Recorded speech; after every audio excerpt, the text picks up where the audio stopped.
યાર એક મહિનો સોશિયલ મીડિયા પરથી ગાયબ શું થયો? વિક્રમ ઠાકોરથી લઈને નરેન્દ્ર મોદી બધા કંઈક ને કંઈક લફડામાં ફસાઈ ગયા છે.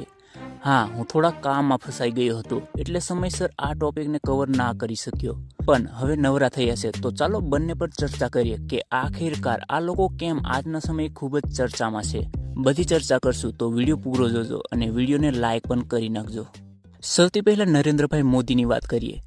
આપના પ્રાઇમ મિનિસ્ટર એટલે કે વડાપ્રધાન, તેમનું નામ એક એવી ફાઇલમાં આવી ગયું છે જેને લઈને ભારત સહિત અન્ય દેશ પણ શોકમાં આવી ગયા છે.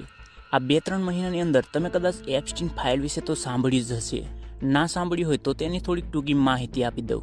જેફરી એપ્સ્ટીન અમેરિકાનો રહેવાસી હતો. તે ન્યૂયોર્કની અંદર એવું બ્લેક માર્કેટ ચલાવતો હતો જેમાં 18 વર્ષથી નાની છોકરીઓને છેતરીને તેના ઘરે બોલાવી શારીરિક સંબંધો બાંધવા ફોર્સ કરતો. તે અહીં સુધી ના રોકાયો. તેને પોતાના 7 માળના બંગલામાં મોટા દેશના પ્રેસિડન્ટ, એક્ટર, ખાસ કરીને પ્રિન્સ લોકોને પોતાના બંગલે બોલાવી 15 કે 16 વર્ષની છોકરીઓને ઓફર કરતો એવું કહેવામાં આવે છે.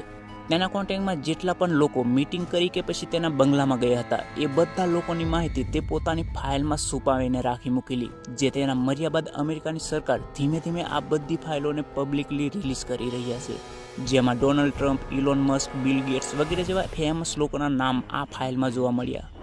થોડાક દિવસ પહેલા અમેરિકાની સરકાર દ્વારા 30 લાખ પેજની ફાઇલ રિલીઝ કરવામાં આવી, જેમાં લોકોનું કહેવું છે કે તેમાં નરેન્દ્ર મોદીનું પણ નામ જોવા મળે છે, એટલે ઘણા લોકો તેમને ટ્રોલ કરવા લાગ્યા.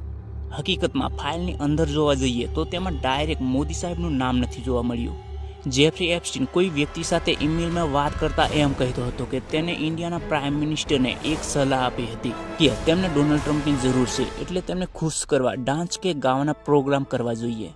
આ બધું 2017ની અંદર બન્યું હતું, જ્યારે નરેન્દ્ર મોદી પહેલીવાર ઇઝરાયલની મુલાકાતે ગયેલા. હવે આના કોઈ પાકા સબૂતો નથી એટલે કંઈ પણ સ્ટેટમેન્ટ આપી શકાય તેમ નથી, પણ હજી એપ્સ્ટીન ફાઇલોના 30 લાખથી પણ વધારે પેજ રિલીઝ કરવાના બાકી છે. તેમાં કંઈક ચોંકાવનારા ખુલાસા થાય તો ખબર પડે એમ છે. જો તમારે આ એપ્સ્ટીન ફાઇલો વિશે વધારે જાણવું હોય તો મને કોમેન્ટમાં જણાવી દેજો. હું એક વિડીયો ખાસ આ ટોપિક પર બનાવી નાખીશ. હવે વિક્રમ ઠાકોરની વાત કરીએ તો એ પણ વિવાદમાં ફસાઈ ગયા છે. આની પહેલા એક ફિલ્મને લઈને રાજપૂત સમાજ નારાજ થઈ ગયો હતો, જ્યારે હવે ખુદ વિક્રમ ઠાકોરનો સમાજ જ તેમનો વિરોધ કરી રહ્યા છે. થોડાક સમય પહેલા ઠાકોર સમાજે પોતાનું એક બંધારણ ઘડ્યું જે બધા ઠાકોર સમાજને લાગુ પડતું હતું, જેમાં ઠાકોર સમાજની અંદર ડીજેની પ્રથા બંધ કરવાનો નિયમો બનાવવામાં આવ્યા. મતલબ કે લગ્ન પ્રસંગ કે પછી અન્ય કોઈ પણ પ્રસંગો હોય તો ડીજે નહીં ચલાવવાનું એવું કહેવામાં આવ્યું. આ નિયમનો વિરોધ કરતા વિક્રમ ઠાકોરે કહ્યું કે ડીજે તો ન જ બંધ થાય, તમારે જે કરવું હોય તે કરી લો. ના, આપણા બાજુ ડીજે બંધ નહીં થવાનું. આ સાંભળી સમાજના આગેવાનો ભડકી ઉઠ્યા અને તેમની તરફથી વિક્રમ ઠાકોરનો વિરોધ કરવામાં આવી રહ્યો છે. મતલબ કે ઠાકોર સમાજના લોકો નહીં પરંતુ અમુક સમાજના આગેવાનો તેમનો વિરોધ કરી રહ્યા છે કે ઠેંગણા દોઢ ફૂટિયા તારા પ્રોગ્રામ કે થતા નતા.